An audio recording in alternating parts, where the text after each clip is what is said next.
నమస్కారం. ఈరోజు సుఖీభవలో మెడ నొప్పికి ట్రాక్షన్ ఎప్పుడు, వైరస్ పై నేరుగా దాడి, ముక్కు టీకా, తెగిన గాయాలకు ప్రథమ చికిత్స ఎలా ఉండాలి, ఈసీజీ తేడాగా ఉంటే గుండె దెబ్బతిన్నట్టేనా, ఇంకా హెల్త్ టిప్. పడక సరిగా లేనప్పుడు, ఎత్తైన దిండును వాడినప్పుడు మెడంతా పట్టేసి ఇబ్బందిగా అనిపించడం మనకు అనుభవమే. అయితే ఇలాంటి మెడనొప్పి సాధారణంగా దానంతటా అదే తగ్గిపోతుంది.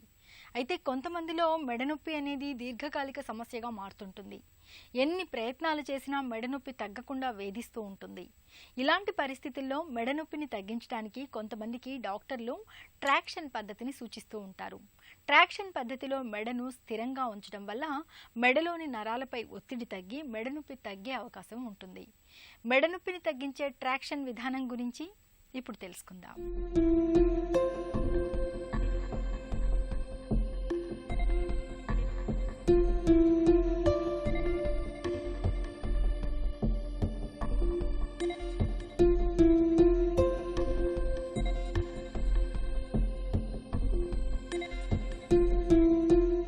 శరీరానికి తలకు మధ్య సమతూకం కుదిర్చేది మన మెడ. అందులో మెడలో ఏదైనా తేడా వచ్చినా, మెడనొప్పి వచ్చినా అది అటు పైకి తలవైపు, ఇటు కిందకు నడుము దిశగా చాలా ఇబ్బందులు మొదలవుతాయి. మెడనొప్పి అనేక రకాలుగా రావచ్చు. ఏదైనా వాహనంలో వేగంగా ప్రయాణిస్తూ అకస్మాత్తుగా బ్రేకు వేసినప్పుడు మెడ బలవంతంగా ముందుకు వెనక్కు కదులుతుంది. ఇటువంటి సమయంలో మెడ ఎముకలకు కానీ, లిగమెంట్లకు కానీ, కండరాలకు కానీ, నరాలకు కానీ దెబ్బ తగిలి నొప్పి రావచ్చు. కొన్ని సందర్భాలలో మెడ ఎముకలు విరిగిపోయినప్పుడు లోపల ఉన్న వెన్ను నాడికి తగిలితే పక్షవాతం వచ్చే అవకాశాలు కూడా ఉన్నాయి. అలాగే బరువులను అతి కష్టం మీద మోసినప్పుడు వెన్నుపూసల మధ్య ఉండే డిస్క్ బయటకు జారి నరాల మీద ఒత్తిడి కలుగచేస్తుంది. దీనివల్ల కూడా తీవ్రమైన నొప్పి వస్తుంది. ఇలాంటప్పుడు మెడనొప్పికి ట్రాక్షన్ వేస్తారు. మామూలుగా మెడలో నొప్పి వచ్చింది, చేతిలో నొప్పి వచ్చింది, అందరూ చెప్తారు స్పాండిలోసిస్ ఉందండి నాకు.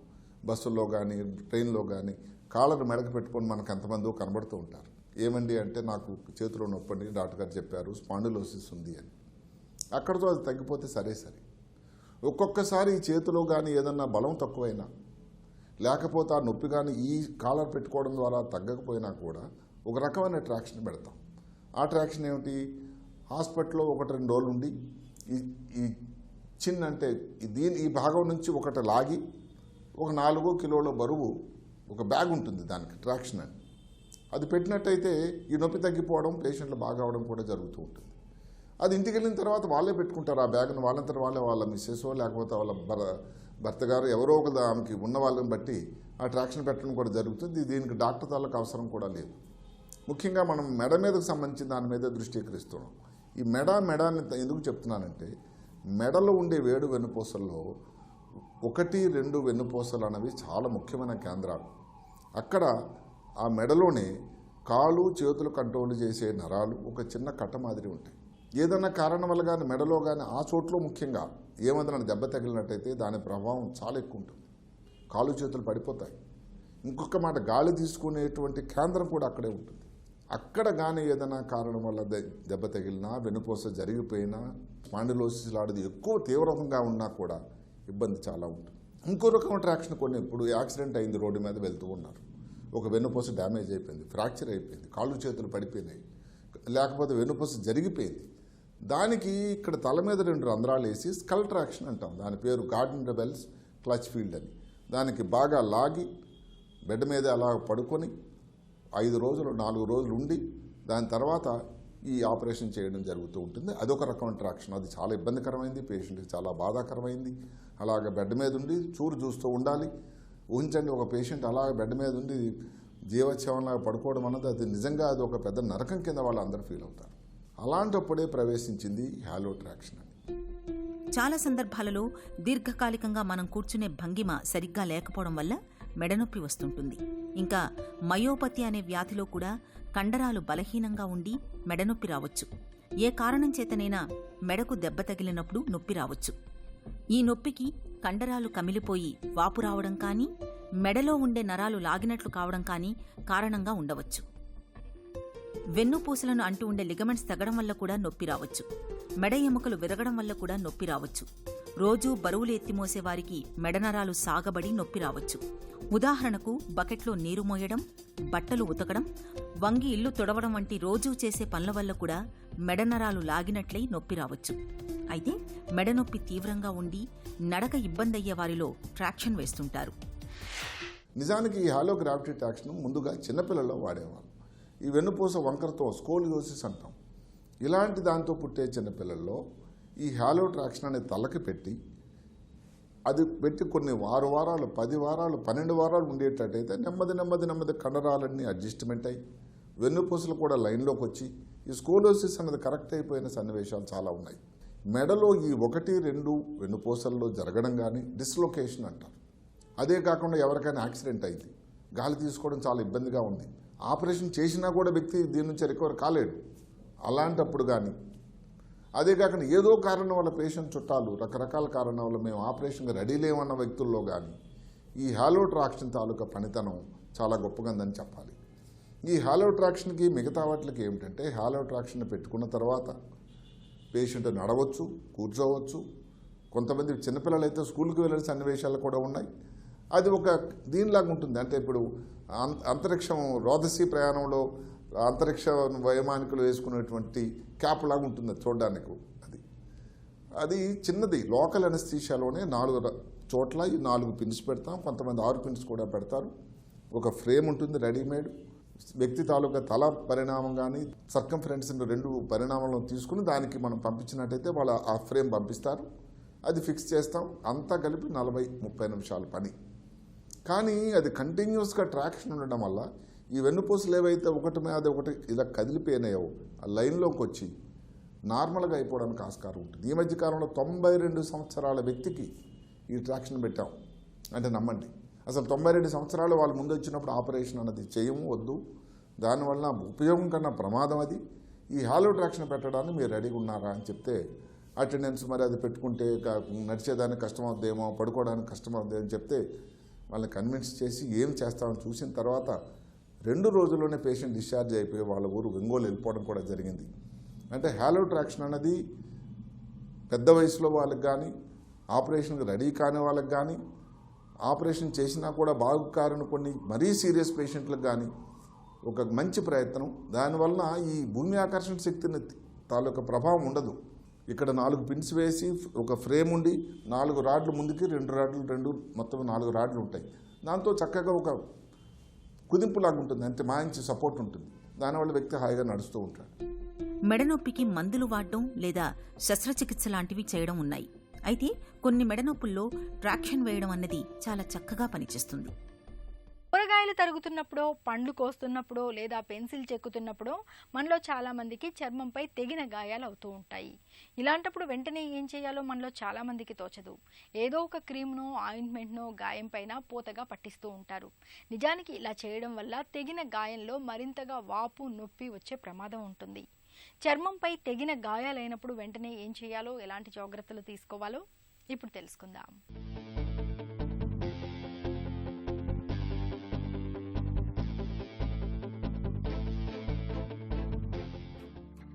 చర్మంపై తెగిన గాయాలైనప్పుడు ముందుగా గాయాల్ని నీరు లేదా సబ్బుతో శుభ్రంగా కడగండి. గాయం చుట్టుపక్కల చర్మంపై తేమ లేకుండా శుభ్రంగా తుడవాలి. ఆ తర్వాత గాయంపై శుభ్రమైన బట్ట ఉంచి బ్యాండేజీని కట్టండి. గాయానికి వాపు రావటానికి వీలుగా బ్యాండేజీని కొంచెం వదులుగానే కట్టాలి. తెగిన గాయం బాగా పెద్దగా ఉన్నప్పుడు గాజు ముక్క లేదా ఇతర ముక్కలేమైనా గాయానికి అతుక్కుని ఉన్నప్పుడు బలవంతంగా వాటిని తొలగించటానికి ప్రయత్నించవద్దు. అలా అతుక్కుని ఉన్న ముక్కను తొలగిస్తే గాయం తీవ్రంగా మారవచ్చు. గాయం నుంచి ఒకవేళ రక్తం ధారగా ఎక్కువగా కారుతూ ఉంటే గాయపడిన ప్రదేశాన్ని ఛాతీ కన్నా ఎక్కువ ఎత్తులో లేపి ఉంచండి. శుభ్రమైన బట్టను మడతలుగా పెట్టి గాయం పైన ఉంచి గట్టిగా నొక్కాలి. రక్తం కారటం ఆగిపోయేదాకా ఇలా చేస్తూనే ఉండండి. ఏదైనా మొక్కను గాని జంతు సంబంధ వస్తువులను గాని గాయం పైన పెట్టద్దు. వాటి వల్ల ఇన్ఫెక్షన్ సోకే అవకాశం ఉంటుంది. గాయపడిన వ్యక్తిని వెంటనే సమీపంలోని ఆసుపత్రికి తీసుకెళ్ళండి. తరచూ ఛాతీలో నొప్పి వచ్చిపోతున్నప్పుడు మనలో చాలామంది డాక్టర్ సలహా మేరకు ఈసీజీ తీయించుకుంటూ ఉంటారు. ఈ పరీక్షలో కొంచెం తేడా కనిపించినా గుండె జబ్బు ఉందని నిర్ధారణకు వచ్చేస్తూ ఉంటారు. అసలు ఈసీజీలో తేడా కనిపిస్తే గుండెకు గండం పొంచి ఉన్నట్టేనా? ఈసీజీ రిపోర్ట్ను ఎలా అర్థం చేసుకోవాలి? గుండె ఆరోగ్యాన్ని పట్టి చెప్పే ఈసీజీ పరీక్ష గురించిన పూర్తి వివరాల్ని డాక్టర్ని అడిగి ఇప్పుడు తెలుసుకుందాం.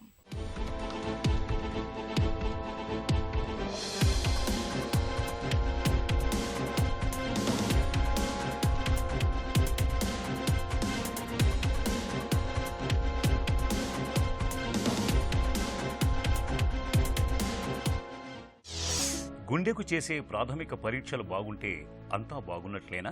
ప్రాథమిక పరీక్షల్లో వచ్చి 3 రకాలు ఉంటాయి: ECG, 2D echo, treadmill test. ఈ ప్రాథమిక పరీక్షల్లో ఈసీజీ కానీ 2D ఎకో కానీ ఏదైనా ప్రాబ్లం ఉంటే చూపిస్తాయి. అంటే హార్ట్ అటాక్ కానీ, ఏదైనా పంపింగ్ యాక్షన్ తక్కువ ఉండటం కానీ, అంటే ఎల్బీ డిస్ఫంక్షన్ లాంటివి, ఈసీజీలోకి వస్తే ఎర్దీమియాస్ కానీ అలాంటివి అంటే చూపిస్తాయి. కానీ వచ్చే ఫ్యూచర్ ప్రిడిక్షన్ అనేది, అంటే లైక్ వచ్చే డ్యామేజ్ని మనకు చూపించవు ఈసీజీ ఎక్కువ కూడా. ఆల్రెడీ డ్యామేజ్ అయిన హార్ట్ వరకే చూపిస్తుంది. బట్ థ్రెడ్మిల్ టెస్ట్ వచ్చేది మనకేంటంటే ఫ్యూచర్ ప్రిడిక్షన్. అంటే ఫర్ సపోజ్ థ్రెడ్మిల్ టెస్ట్లో పాజిటివ్ వస్తే కనుక ఫ్యూచర్లో తనకి ఏదైనా హార్ట్ అటాక్ వచ్చే అవకాశాలు ఒక 80% దాకా ఉంటాయని మనకి సంకేతాలు అనమాట. సో జనరల్గా థ్రెడ్మిల్ టెస్ట్ అనేది కంపల్సరీ చేయించుకోవాలి. ఈసీజీ ఎక్కువ బాగుంది కదా అని చెప్పేసి మనం రిలాక్స్ అవ్వకూడదు. ఒకవేళ ఏమన్నా నిజంగా అవి హార్ట్ అటాక్ మార్పులు అయితే మాత్రం అవి కన్ఫర్మ్ చేసుకోవడానికి ట్రోపోనిన్ అనే టెస్ట్ కూడా చేయించుకోవాల్సిన అవసరం ఉంటుంది. సో జనరల్గా ఏదైనా మార్పులు ఉంటే ఒక డాక్టర్ని కన్సల్ట్ చేయడం ఇంపార్టెంట్. ఈసీజీలో తేడాలు కనిపిస్తే గుండె ఆరోగ్యం దెబ్బతిన్నట్లేనా? ఈసీజీలో మార్పులు చాలామందికి సహజంగా ఉంటాయి. అంటే కొంతమంది బీపీ ఉన్న వాళ్ళకి కానీ, లేదంటే ఎర్లీ రీపోలరైజేషన్ సిండ్రోమ్ అంటాం వాళ్ళల్లోనూ, కొంతమంది సైనస్ ఎర్దీమియా అంటాం, అంటే ఊపిరి తీసుకున్నప్పుడు హార్ట్ రేట్ ఎక్కువ ఉండటం, ఊపిరి వదులుతున్నప్పుడు హార్ట్ రేట్ తక్కువ అవటం, ఇవన్నీ చేంజెస్ జనరల్గా జరుగుతూ ఉంటాయి అనమాట. సో ఈ మార్పులు సహజంగా కొంతమంది ఉంటాయి. ఈ మార్పులంత మాత్రం మనం భయపడాల్సిన అవసరం ఏం లేదు. కానీ ఒకసారి డాక్టర్ చూపించుకోవడం మంచిది. ఎకో పరీక్షను ఎలా అర్థం చేసుకోవాలి? ఎకోలో జనరల్గా మనం చూసేది వచ్చి మెయిన్ కాంపోనెంట్స్ అండి. ఒక 4 కాంపోనెంట్స్ ఉంటాయి. అంటే రీజనల్ వాల్ మోషన్ అబ్నార్మాలిటీ అంటాం. అంటే గుండె గుండ్రంగా ఉందనుకోండి, ఫర్ సపోజ్ ఒక పార్ట్ సరిగ్గా మూవ్ అవ్వట్లేదు. ఎందుకు మూవ్ అవ్వట్లేదు? అదేమన్నా ఆ కండరానికి సంబంధించి రక్తనాళం ఏమైనా మూసుకుపోయిందా అనేది మనకి ఎకోలో తెలుస్తుంది. దాన్ని రీజనల్ వాల్ మోషన్ అబ్నార్మాలిటీ అంటాం. ఇంకోటి మనం చూసేది ఏంటంటే పంపింగ్ యాక్షన్.